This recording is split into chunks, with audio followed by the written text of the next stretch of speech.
നമസ്കാരം, ഞാൻ ഡോക്ടർ അബിൻ രാധാകൃഷ്ണൻ. ബിജെപിയുടെ സംസ്ഥാന പ്രസിഡന്റായിട്ടുള്ള ശ്രീ രാജീവ് ചന്ദ്രശേഖർ സാറുമായിട്ടുള്ള ഒരു ഫോട്ടോ എന്റെ ഇൻസ്റ്റാഗ്രാം ഒഫീഷ്യൽ അക്കൗണ്ടിൽ ഞാനൊന്ന് പോസ്റ്റ് ചെയ്തു ഒരു ദിവസം മുന്നേ. ക്യാപ്ഷൻ വന്നിട്ട് സാറിന്റെ പേര് എഴുതിയിട്ട് ഒരു ഹാർട്ട് മാത്രമാണ് ഇട്ടിരുന്നത്. ഓക്കെ, സോ പോസ്റ്റ് ചെയ്തതിന് ശേഷം എന്റെ കമന്റ് സെക്ഷനും എന്റെ ഡയറക്ട് മെസ്സേജും കംപ്ലീറ്റ് ആയിട്ട് ഹേറ്റ്, കംപ്ലീറ്റ് നെഗറ്റിവിറ്റി. പച്ച മലയാളത്തിൽ പറഞ്ഞു കഴിഞ്ഞാൽ തെറിവിളി, പച്ചത്തെറി. ഒരുപാട് പേര് ഭീഷണിപ്പെടുത്തുന്ന അക്കൗണ്ട്സ് എല്ലാം ഞാൻ നോക്കിയായിരുന്നു. നിങ്ങൾ എന്നെ പേടിപ്പിക്കാൻ വേണ്ടി ശ്രമിച്ചാണെന്ന് തോന്നുന്നു. പക്ഷെ ഞാനങ്ങ് പേടിച്ചു. ഞാൻ കൊച്ചു കുട്ടിയാണല്ലോ പേടിക്കാൻ വേണ്ടി.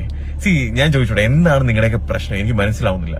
നമുക്ക് എല്ലാവർക്കും വ്യക്തിപരമായിട്ട് ഓരോ ഇഷ്ടങ്ങൾ ഉണ്ടായിരിക്കും, അല്ലെ? ഞാൻ ഒരിക്കലും നിങ്ങളുടെ ഇഷ്ടങ്ങളെ ചോദ്യം ചെയ്യാനോ അല്ലെങ്കിൽ എന്റെ ഇഷ്ടങ്ങൾ നിങ്ങളുടെ മുകളിൽ അടിച്ചേൽപ്പിക്കാനോ ഞാൻ വരുന്നില്ല. എന്റെ ഇഷ്ടങ്ങൾ എന്റെ വ്യക്തിപരമായിട്ടുള്ള ഇഷ്ടമാണ്.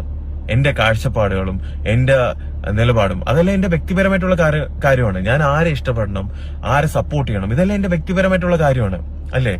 ഒരുപാട് പേര് പറയുന്നുണ്ടായിരുന്നു റോബിൻ സംഘിയാണ്, ചാണകമാണ്, ചാണകത്തി ചവിട്ടി, ഇതിന്റെയൊക്കെ ആവശ്യം ഉണ്ടായിരുന്നു. അതെന്റെ വ്യക്തിപരമായിട്ടുള്ള ഇഷ്ടമല്ലേ ഞാൻ ആരാ ഇഷ്ടപ്പെടണമെന്ന്. ഈ സെക്കൻഡിൽ ഞാൻ പറയും, എനിക്ക് BJP എന്ന് പറഞ്ഞൊരു പാർട്ടിയിൽ അംഗത്വം പോലും ഇല്ല. പക്ഷെ ഞാൻ ഇപ്പൊ പറയുന്നു, എനിക്ക് BJP എന്ന് പറഞ്ഞൊരു പാർട്ടിനെ ഇഷ്ടമാണ്. എനിക്ക് ശ്രീ നരേന്ദ്രമോദി സാറിനെ ഇഷ്ടമാണ്. കാരണം പുള്ളിക്കാരൻ one of the powerful person in the world ആണ്, ഒരു പവർഫുൾ ഹ്യൂമൻ ബീയിങ് ആണ്. എനിക്ക് പുള്ളിക്കാരനെ ഭയങ്കര ഇഷ്ടമാണ്, ഭയങ്കര ഇൻസ്പിറേഷൻ ആണ് പുള്ളിക്കാരൻ. അത് കാരണം എനിക്ക് BJP പാർട്ടിയും ഇഷ്ടമാണ്. എന്തെങ്കിലും പ്രശ്നമുണ്ടോ? അല്ല, ഞാൻ ചോദിക്കാം, എന്തെങ്കിലും പ്രശ്നമുണ്ടോ? അതുകൊണ്ട് ഞാൻ അഭിമാനത്തോടെ ഞാൻ പറയും, ഞാനൊരു സംഖ്യയാണ്. എന്താ പ്രശ്നം? എന്തെങ്കിലും പ്രശ്നമുണ്ടോ? ഒരു പ്രശ്നവും ഇല്ല. ഞാൻ ഒരിക്കലും നിങ്ങളുടെ ഇഷ്ടങ്ങളെ ചോദ്യം ചെയ്യാൻ വരുന്നില്ല, അല്ലേ? നമ്മൾ ആരും പെർഫെക്റ്റ് ആയിട്ടുള്ള ആൾക്കാരല്ല. നിങ്ങളുടെ പാർട്ടിയിലുള്ള ആൾക്കാർ, ഇടതുപക്ഷമാണെങ്കിലും വലതുപക്ഷമാണെങ്കിലും, നിങ്ങൾ ചെയ്യുന്ന എല്ലാ കാര്യങ്ങളും ശരിയാണോ? നിങ്ങൾ ഈ പറഞ്ഞ കണക്ക് അഴിമതിയും കറപ്ഷനും കാര്യങ്ങളൊന്നും ചെയ്യുന്നില്ല. നിങ്ങളുടെ പ്രവർത്തകരും ലീഡേഴ്സും എല്ലാവരും ചെയ്യുന്ന കാര്യങ്ങളെല്ലാം ശരിയാണോ? ആരും പെർഫെക്റ്റ് അല്ല ബ്രോ.